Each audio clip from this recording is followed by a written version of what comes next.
की अनुभवी जो तजुर्बेकार अधिकारी हैं उनको लगाया जा रहा है संभल में, तो इसमें परेशानी क्यों हो रही है विपक्ष को? ये सवाल पूछ रहे हैं। मैं पहले रागिनी आपके पास आऊं, उससे पहले शीतल इस पर जवाब देना चाहेंगे। कुछ अधिकारी वहीं संभल में ही टिके हुए हैं सालों से। अभी मजा आएगा ना भिड़ो।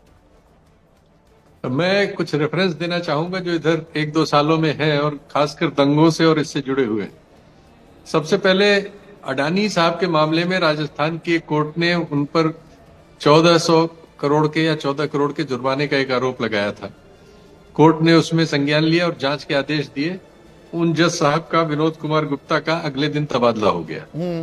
उनको कमर्शियल पद जो सुनवाई कर रहे थे उससे हटा दिया गया। तो रुको जरा, सबर करो। दिल्ली के दंगों के आरोप में जांच करने वाले अतिरिक्त न्यायाधीश समीर वाजपेयी जो यूएपीए के मामले सुन रहे थे और उन्होंने दिल्ली पुलिस की जांच को कैलस बताया जिस दिन, उसके अगले दिन उनका भी वहां से तबादला हो गया। एएसजे विनोद यादव कड़कड़डूमा कोर्ट में इसी मामले की सुनवाई कर रहे थे और उन्होंने कपिल मिश्रा और अन्य के मामले में जिस तरह से पुलिस ने इशू बनाया था और उन्होंने जांच जिस तरह से हो रही थी उस पर टिप्पणी की, अखबारों में छपी, अगले दिन उनका तबादला हो गया। इसके बाद justice S Muralidhar Delhi high court के जस्टिस थे जिन्होंने सो मोटो इसको केस को लिया था और उनके हस्तक्षेप की वजह से दंगा 3 दिन में रुक गया था। यही नहीं, अभी और सुनिए। उन्होंने कपिल मिश्रा का नाम लेके पूछा था कि उस पर एफआईआर अब तक क्यों नहीं हुई। उनका पंजाब और हरियाणा हाई कोर्ट में ट्रांसफर हो गया था। आप अभी जिनकी बात कर रहे हैं ये सिर्फ 4 महीने पहले इस पद पर, सीजेएम पद पर आए थे यहाँ, और 4 महीने के भीतर मुझे नहीं मालूम कि हाई कोर्ट इसकी क्या सफाई देगा, किस वजह से ठीक उसी समय उनका तबादला हो गया जब उन्होंने ये फैसला दिया है, 4 महीने के भीतर। तो ये जो कैरेक्टर है, और इसके पहले हमें याद है कि सुप्रीम कोर्ट के 4 वर्किंग जज प्रेस कॉन्फ्रेंस करके देश के न्यायिक इतिहास में पहली बार बाहर आए हैं और उन्होंने परोक्ष रूप से अपनी रजिस्ट्री के मैनेजमेंट के बारे में और देश के लोकतंत्र के बारे में गंभीर आरोप लगाया था। तो अच्छे अधिकारी हैं, जो शब्द इस्तेमाल किया डॉक्टर संजय निषाद ने, उन्हें वहां पोस्टिंग दी जा रही है। कुछ चुनिंदा अधिकारी ही संभल में क्यों पदासीन है?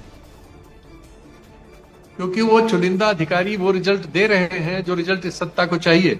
24 में चुनाव हारने के बाद ये संभल का दंगा, ऐसी शंका लोग करते हैं, जो आलोचना करते हैं कि ऑर्केस्ट्रेट किया गया। जिस तरह से फैसला हुआ, जिस तरह से फैसले के बाद एडमिनिस्ट्रेशन पहुंचा, उनकी सफेद कपड़ा शंका में स्वर नजर आता है। और उसके बाद अब ये जो जुडिशियल फैसले हो रहे हैं जिसमें आप न्यायिक अधिकारियों के तबादले कर दे रहे हैं, एफआईआर लिखने से मना कर दे रहा है एडमिनिस्ट्रेशन, ये सब असाधारण फैसले, लेकिन ये असाधारण चीजें। पर यहाँ पर अतीत भी गिनवाने लगे थे डॉक्टर संजय निषाद। रागिनी नायक, बीच में आपको रोका, वो जरूरी था मुझे संजय निषाद के पास जाना। कोई बात नहीं संदीप जी। देखिए, सबसे पहले तो अच्छे की परिभाषा क्या है? अच्छे अधिकारी कौन होते हैं, अच्छे जजेस कौन होते हैं? जो कि सत्ता की भाषा बोले, जो सत्ता के अनुरूप चले, जो सत्ता की कठपुतली बनने के लिए तैयार हों।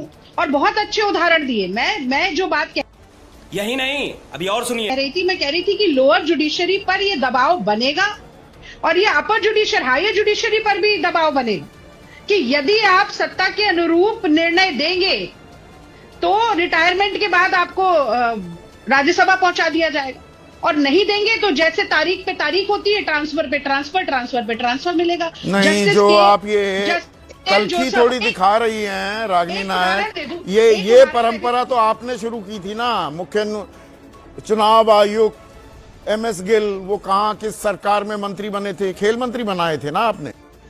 तो रुको जरा, सबर करो। नवीन चावला को कहाँ बिठाया? रिटायरमेंट के कितने समय बाद बनाए थे? अच्छा, कितने समय बना दिए थे? अच्छा, हटते ही बना दिए थे संदीप जी। जी, हाँ, अब वो टाइमिंग बताएंगे। नहीं, हमने ये 1 दिन लगाते हैं, हमने 2 दिन लगाए थे। नहीं, जस्टिस KM जोसेफ 2016 उत्तराखंड, आपको याद होगा, मोदी सरकार का निर्णय कि राष्ट्रपति शासन लगाया जाए, उसको क्वॉश किया।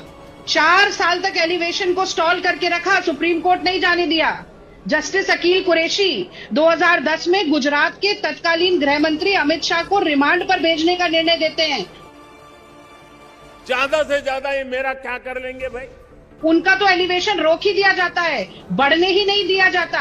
जस्टिस गवई के ऊपर जूता फेंकने वाला व्यक्ति कहता है सनातन का अपमान हम नहीं सहेंगे, जूता मारेंगे सीजेआई को। ये सब दिख रहा है, स्पष्ट है, कुछ भी अब मैं सहयोग नहीं फिर है। अतीत के गड़े मुर्दे उखाड़ना प्रयोग- नहीं चाहता। प्रयोग है, वो ये जो प्रयोग है 1975 भाजपा का, शुद्ध रूप में से जो प्रयोग है। आपातकाल लगा था, जजों का क्या हाल किया था, कौन जज, मतलब आने वाला पूरा टाइम, उनकी करियर टाइमलाइन ही बर्बाद करके रख दी थी। वो विषयांतर हो जाएगा मामला। संदीप जी, जहां तक आपातकाल की बात है, मैं दो बातें कहना चाहती हूँ और वो बार बार ये सवाल उठाया जाता है। आपातकाल के लिए श्रीमती इंदिरा गांधी जी ने स्वयं खेद प्रकट किया था, नहीं किया था तो मुझे बता दीजिए। दूसरी बात, प्यारी समझ गई।